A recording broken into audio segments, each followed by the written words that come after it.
In this video, I will briefly talk about equipment and equipment maintenance.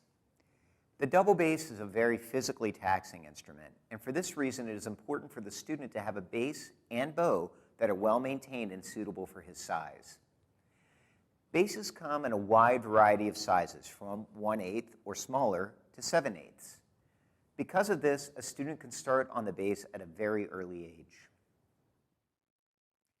When deciding on a bass size, one of the most important things to consider is the size of the student's hand.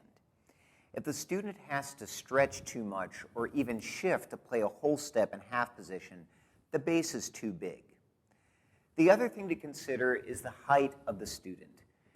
If the end pin has to be fully extended to suit the student, the bass is too small. It is very important to have a bass with adjusters on the bridge. String instruments are very susceptible to changes in climate. For this reason, too much humidity can cause the strings on the bass to go so high that the student will have a lot of difficulty just pressing the strings down. With adjusters, you can keep the string height fairly consistent throughout the year. For a student, I suggest keeping the strings as close to the fingerboard as possible, but making sure that the strings do not buzz while playing. Also, it is important that the bridge be cut properly and aligned properly.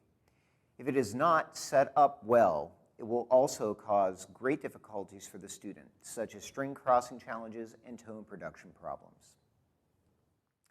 It is also imperative that the fingerboard be properly planed and dressed. If it is not, it will be very difficult for the student to shift properly because of the disparity in string height along the fingerboard. Also, a poorly planed fingerboard can cause the strings to snap and buzz while playing. It is important to have a qualified teacher or luthier check for problems with the bridge and fingerboard. The size of the bow should correlate to the size of the bass. In other words, if the student is playing a half-size bass, the bow should be a half-size bow.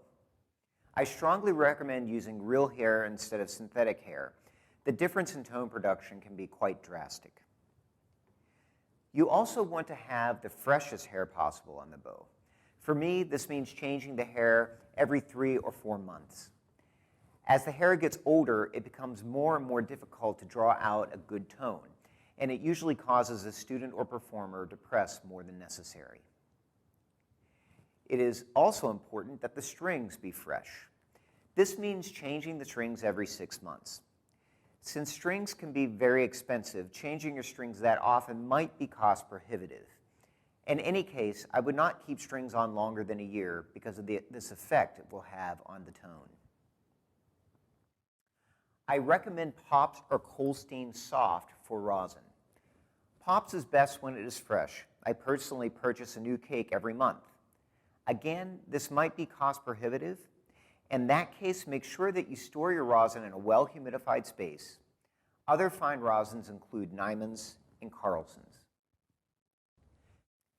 Finally, use a rag to clean off your bass. But I do not use a rag to clean the strings. For the strings, I recommend a Scotch pad or something equivalent. When you use a rag to clean the strings, fibers from the rag stick to the rosin on the strings and in turn end up on the hair of your bow.